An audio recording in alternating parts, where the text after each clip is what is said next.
Hey, what's up, guys? Alan Bishop with the One Piece at a Time Distilling Institute, the alchemist of the Black Forest, and your source for all things distillation-related knowledge, whether it be home distilling or professional distilling or just a general interest in distilling all around. So, as always, reach out to me with your questions or comments at bishopshomegrown@gmail.com and or via social media or via the YouTube comments below. And be sure to check out thealchemistcabinet.com and go to / the warehouse one or warehouse one, whichever one is. Just go to thealchemistcabinet.com and click on the warehouse. That's our store for all things related to One Piece at a Time Distilling Institute, such as apparel, cups, books, signed autographed copies of the Alchemist Cabinet Philosophy Volume 1 book. New book coming up soon, brand new Alan Bishop Experience DVDs, Short History of Distilling in Southern Indiana DVDs, etc. It's all on there. We're actually going to be doing a giveaway, just so you guys know, and I don't have the things in front of me. But we plan to do this in the next couple weeks. So the giveaway will include that book, the 2 DVDs that we just mentioned, as well as one of our grain kits from the Alchemist Cabinet warehouse store. And the way that this giveaway works is that I'm asking you to contribute an interesting recipe. Could be whatever you want. A single pass, a double pass with rectification, double pass with botanicals, whatever recipe that you think is interesting, that you think that I'll find interesting and also a little complicated, that I will run on the 13 Stills Still, the Black Forest edition from 13 Stills, the crossover still project between myself and Jason Wade Harrell. We'll put that up in a video and give you credit. And if I pick the recipe that you send to go on this channel, you will win that giveaway. This is the first giveaway we've ever done. I thought that would be the most fun way to do it, and it would be a nice little challenge for me and something fun for you guys. So today we've got another email from Dan the Man. So he says, folks are big on flavoring through their thumper. Put mash in their thumper or whatever. But since a thumper is basically a steam still using alcohol vapor as a heat source, why would the results differ from adding the same flavoring to the pot prior to distillation? Either way, they have to reach the same temperature to vaporize, right? Over the course of the run, the amount of flavor / per quart might vary a bit by dilution in the pot. But in the case of mash, you're just running the first distillation to heat the first distillation of a second dose of the original mash, while the first vapor gets a bit redistilled while getting remixed with the original mash, which to me is just undoing the first part of the run. I'd understand if you had to reread that a few times. My concept of a thumper is that it is largely a device to compensate for lack of heat control. George from Barley and Hop says this, and it makes sense to me. I can start to understand about using it for adding flavors, but I also know how relatively little flavor comes through in a typical fruit mash. In what circumstances are thumpers most effective? When are they a waste of time? Maybe you can explain the nuances. Thanks again, Dan. Still waiting for the sunflower kit video too. We'll get around to that soon. Anyways, there's several things here to tackle. So, yes, folks are big on using thumpers, especially, people who are really into Appalachian-style moonshine, etc. But also, thumpers / retorts are huge in Caribbean rum production for creating high-ester, very flavorful rums as well. They're not anything new. They've existed for a very long time. You can go back to early alchemical texts, and you will find retorts in those alchemical texts. Your question here, so since the thumper is basically a steam still using alcohol vapor as a heat source, why would the results differ from adding the same flavoring to the prior distillation?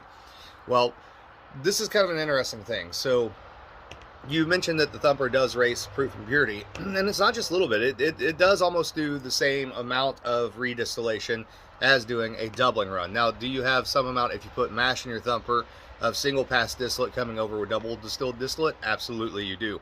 But the other thing that's happening is that live steam, it's hammering everything really hard, and it's extracting things that you don't normally get to extract. This is one of the reasons why the 3-chamber still was so popular back before Prohibition, and why, for example, Todd Leopold's 3-chamber rye whiskey has gotten such rave reviews for being such a heavy, oily distillate, because it works in the same sort of way, or in a similar concept, with that live steam hitting everything and extracting over a period of time, over a very extended period of time. Steam stills do something very similar as well, just like a thumper, just like you said, but that steam, it's pushing the oils and everything out of what's in that thumper. As well, you do get that redistillation. A lot of guys will add various different solids into their thumper for flavor, because they are running flat bottom, straight sided stills, and they don't have a great way to put solids in there without scorching them, especially if you're running on open flame or if you're running with elements or something of that nature. There's just no way to get any solids in there without having to worry about scorching it. Let me go back to the email here, because there's a lot here, Dan, as there usually is when you ask a question. So I hope that that makes sense so far. Over the course of the run, the flavor / per quart might vary a bit by dilution in the pot, but in the case of mash, you're just running your first distillate. We just basically tackled that. So my concept of Thumper is that it's largely a device to compensate for lack of heat control. Yes, I saw George from Barley and Hops say that, and that's one place where I will very much so disagree with him. Again, it's very much about using that live steam to pull things out, or to be able to run some solids and get some extra flavors out, or even be able to add some fruits, again, as you kind of mentioned in the email, back into a fruit distillate to pull some of those fresh aromatic flavors from it. The other interesting thing about a Thumper, especially like Tennessee Thumpers and things like that, when you're dealing with botanicals, is that they differ from a gin basket pretty substantially, in that in a gin basket you're just getting a vapor extraction.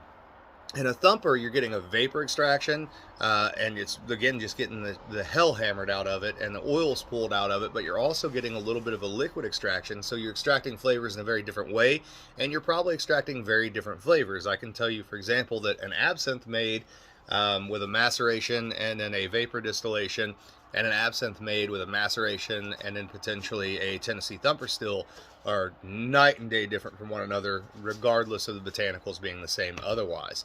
The place where I see Thumpers coming in handy are with things like that, or things where you might want to play around with, you know, more sugary things like candy and syrups and things like that, that you can put into those Thumpers or those jars, steam extracted along with the alcohol that's also there.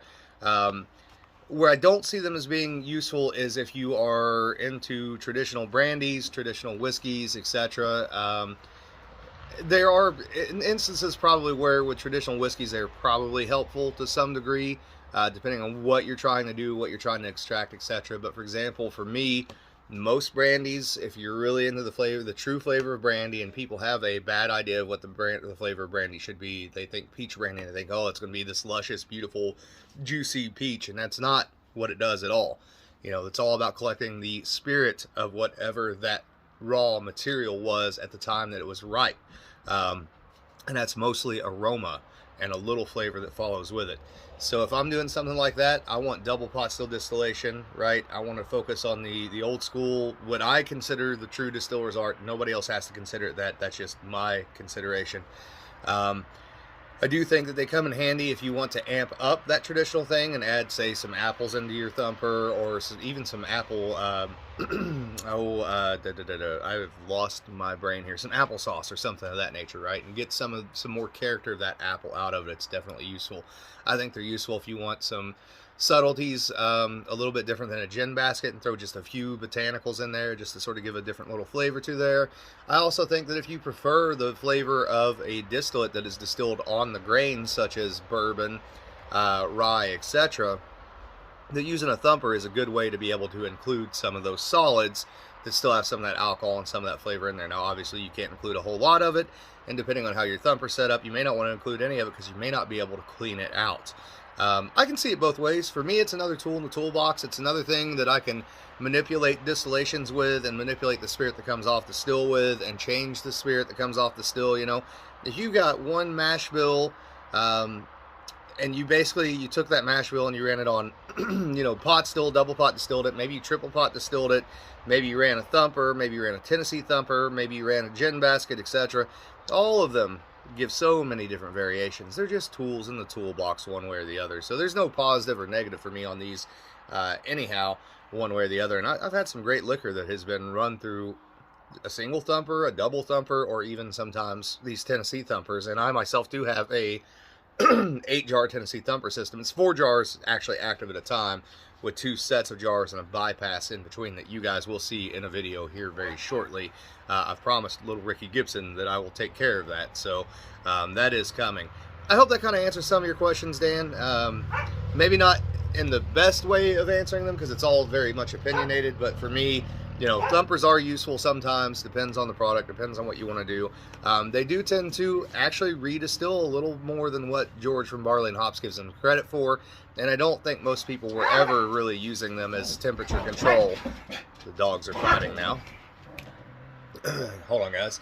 So most people we're actually using them, especially during the Appalachian moonshining period, to be able to faster distill a product as though they were going to double pot distill it, but getting an extra distillation in one run and still being able to maintain quality to some greater or lesser degree. So as always, guys, reach out to me. Hey, enter that contest. We got stuff to give away. I bought merchandise that I've been selling, and I want to give some of it away. So I think altogether, not counting the grain kit, just the book and the DVDs is like a $70-something value on the website. So get it for free by sending me a recipe that you're interested in seeing me make on the channel, and cater it towards that 13 Stills Black Forest edition, and we'll see what we can't do. Love y'all. Later.